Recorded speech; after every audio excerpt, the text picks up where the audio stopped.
Hi, this is Jenny Carpolinia, and I'm going to show you how to use a Google form to maybe make a quiz for your class that they could take online right during class time if you get the computers in your room or take them down to the computer lab. They could also, it could be a take-home quiz that they could take anywhere outside of class time, maybe use resources on. So you get to your Google account here. Here's mine, and you want to go to Drive. In the Drive, you hit Create Form. This stuff up here, I usually don't mess with that. Here's where you add questions. They just give you 2 questions to start with. Your buttons over here are for editing, typing in your questions. This is duplicating. Here is delete a question. These buttons over here, you do have to save the quiz, so it's not like Google Docs that automatically saves. You do have to save all your changes. So I'm going to give it a title.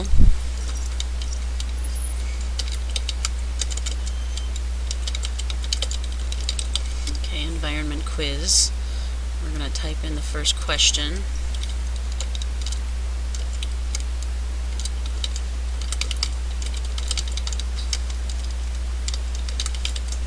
I think it's good to have an identification question first, so you know who this quiz belongs to, last name, comma, first name.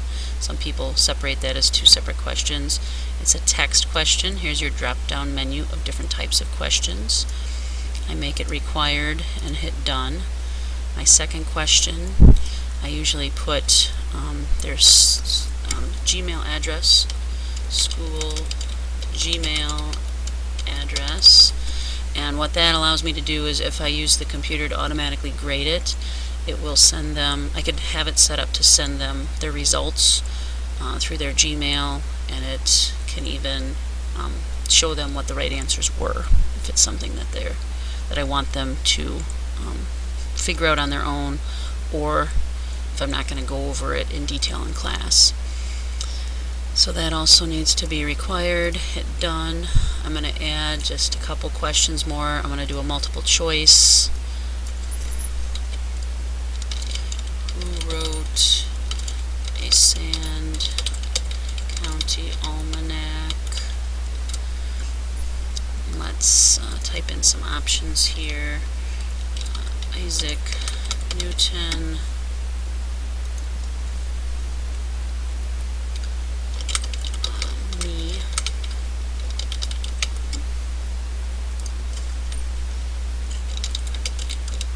Leopold, and we'll just leave it at 3 choices, make it required, and then we'll add one other type of question here. Let's do a choose from a list, and we'll make that say which is a renewable resource. Oops, question mark. So one option I wanted to say is coal, which is considered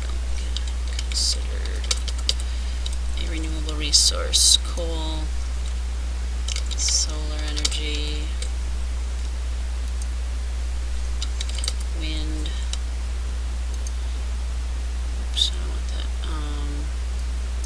Oil.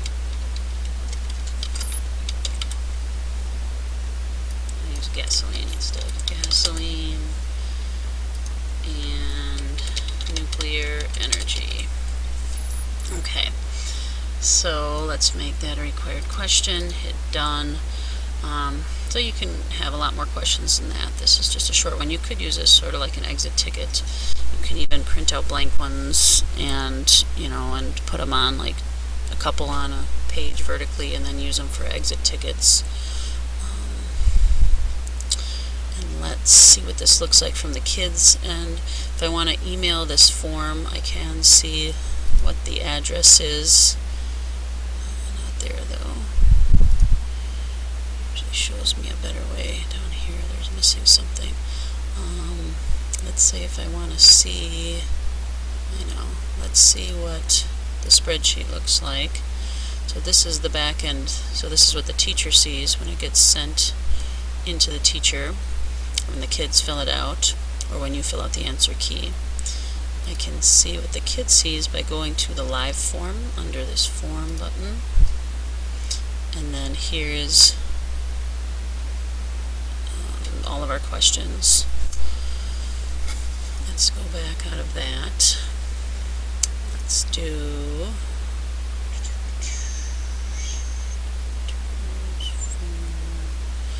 if I want to put this into a web page, I can copy this address and maybe put it on my school web page, or I could put it in an email or Gmail to students, or if I wanted parents to take a survey, I could put the address into a Gmail that I sent out to parents, but I'm not interested in that right now.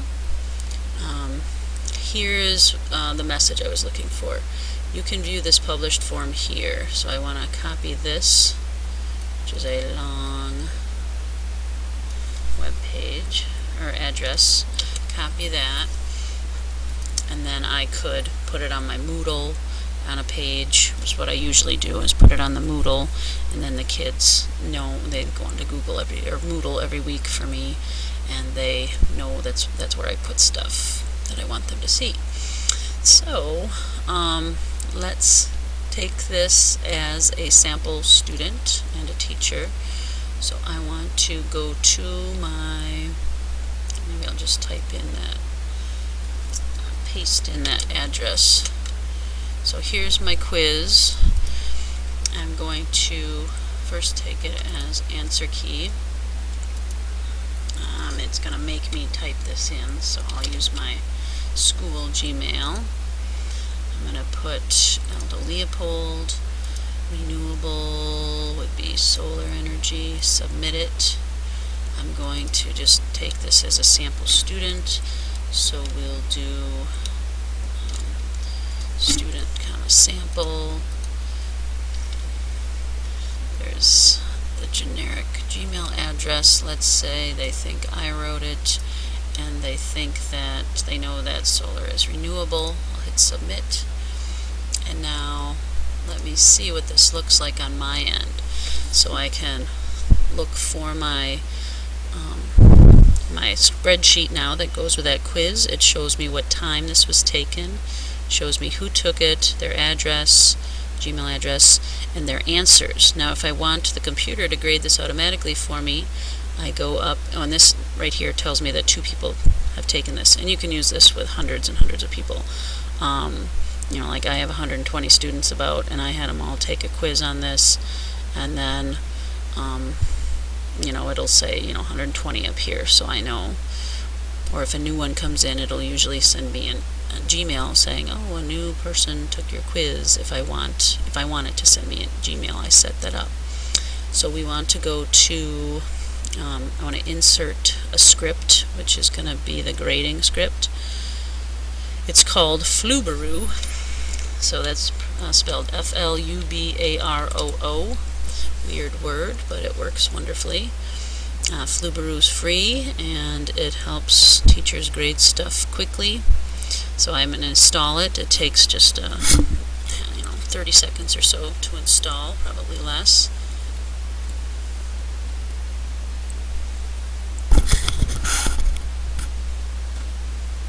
Gives me this big red message here. There was a OK button. The script is requesting permission. I do trust the author. I've used this many times before. So here it puts Flubaroo up here as my script to help answer things or correct it for me. I hit Flubaroo, grade assignment, and it's going to give me that message again with an OK button. Yes, I want to give them permission to do this. Now you can run the script. So I hit the Flubaroo button again, grade it. It doesn't take very long. I do have to tell it which one is the answer key though. So the name is identifying the student, so is the address. I want them each to be 1 point. You could also, if you want something to be skipped, you can skip it that way, or you can weight things differently if you want them worth more. I'm going to hit continue. It wants to know which is the answer key, so there's me. Continue. This one won't take hardly any time because it's so small. I want to view grades, and it's going to show me that this student only got a 50% because it was 1 out of 2 questions, and it shows me that this is the question that they missed. They got a 0 on it. And it will also, I think it takes anybody under 70% or under, it shows up in red, so you can see which students are struggling really quickly. It also will look at all the questions that you type in, and it will look at questions that a lot of students missed. So like common misconceptions can be addressed. You can go back and reteach. So it's very nice in that regard to sort of look at your data. Let's see how that works. Let me also scroll up. So I can still go back and see my submissions here, and then this is my grading window, and then up at the top it would end up giving me like average and stuff like that. So let's look. There was one other thing I wanted to show you. Form tools. Was it under tools?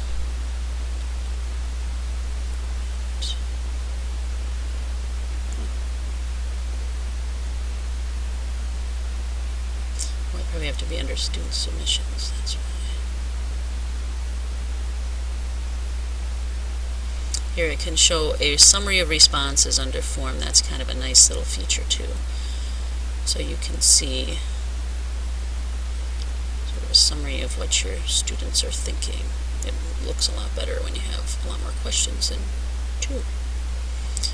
Okay, so I'm going to come back out of here.